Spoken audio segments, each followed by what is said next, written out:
जय श्री राम, जय Shri Mahakal. Nifty bulls में आपका स्वागत है। आज की सबसे बड़ी खबर, डोनाल्ड ट्रंप ने भारत के खिलाफ 27% का नया टैरिफ लगा दिया है। ये टैरिफ 9 अप्रैल से लागू होगा और इसका मतलब है कि अमेरिका को एक्सपोर्ट करने वाली इंडियन कंपनियों को अब 27% एक्स्ट्रा टैक्स देना पड़ेगा। एग्जाम्पल से समझिए, अगर आपका एक प्रोडक्ट 100 रुपए का है तो अब अमेरिका में उसकी कीमत हो जाएगी 127 रुपए, जिससे डिमांड गिर सकती है।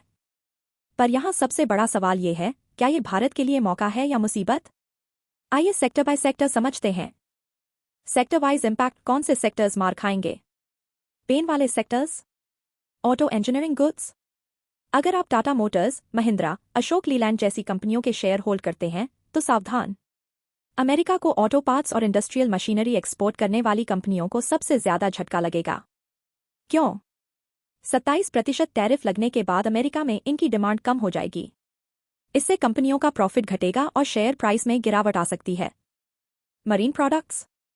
भारत का श्रिम्प और फिश एक्सपोर्ट अमेरिका में बहुत पॉपुलर है, लेकिन अब 27% महंगा हो जाएगा। कंपनियां जैसे अवंती फीड्स, वाटरबेस पर दबाव बढ़ सकता है। Electronics, PLI scheme risk. Modi सरकार ने इलेक्ट्रॉनिक्स मैन्युफैक्चरिंग को बढ़ावा देने के लिए पीएलआई स्कीम लॉन्च किया था, लेकिन अब 27% टैरिफ से फायदा कम होगा।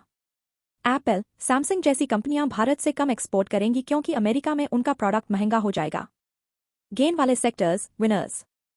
टेक्सटाइल्स, बड़ा फायदा। अच्छी खबर, बांग्लादेश 37% टैरिफ और चीन 54% टैरिफ के मुकाबले भारत का टैरिफ सिर्फ 27% है। इसका मतलब है कि अमेरिका अब भारत से ज्यादा कपड़े खरीदेगा। कंपनियां जैसे केपीआर मिल, अरविंद लिमिटेड, वेल्सपिन इंडिया को फायदा हो सकता है। Pharmaceuticals, tariff free.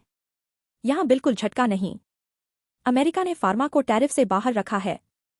Bharat America में 90% जेनेरिक मेडिसिन सप्लाई करता है। सन फार्मा, डॉक्टर रेड्डीज, सिप्ला जैसी कंपनियों को कोई रिस्क नहीं। Semiconductor packaging. अमेरिका ने ताइवान के चिप्स पर 32% टैरिफ लगाया है, जिससे भारत को सेमीकंडक्टर पैकेजिंग और टेस्टिंग में मौका मिल सकता है। टाटा इलेक्ट्रॉनिक्स, एचसीएल टेक जैसी कंपनियों को बेनिफिट हो सकता है। अब सवाल ये है, क्या भारत इस टैरिफ वॉर से फायदा उठा पाएगा? Infrastructure problem. भारत का लॉजिस्टिक्स कॉस्ट 14% है, जबकि चीन में यह कॉस्ट केवल 8% है। इससे भारत का एक्सपोर्ट महंगा हो जाता है। Policy stability. जीटीआरआई की रिपोर्ट कहती है, अगर ईज ऑफ डूइंग बिजनेस बेहतर हो तो भारत मैन्युफैक्चरिंग हब बन सकता है।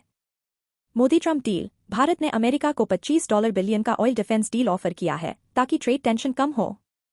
Final verdict. शॉर्ट टर्म में ऑटो, इंजीनियरिंग, मरीन प्रोडक्ट्स को झटका लगेगा, लेकिन लॉन्ग टर्म में अगर भारत इंफ्रास्ट्रक्चर सुधारे तो टेक्सटाइल्स और इलेक्ट्रॉनिक्स में बड़ा मौका है। तो दोस्तों, एक्शन प्लान क्या है? टेक्सटाइल और फार्मा स्टॉक्स पर नजर रखें, यहां ग्रोथ चांस है। ऑटो और इंजीनियरिंग स्टॉक्स में शॉर्ट टर्म में गिरावट आ सकती है। पीएलआई स्कीम वाली इलेक्ट्रॉनिक्स कंपनियों को मॉनिटर करें, अगर गवर्नमेंट सपोर्ट बढ़े तो रिकवरी हो सकती है।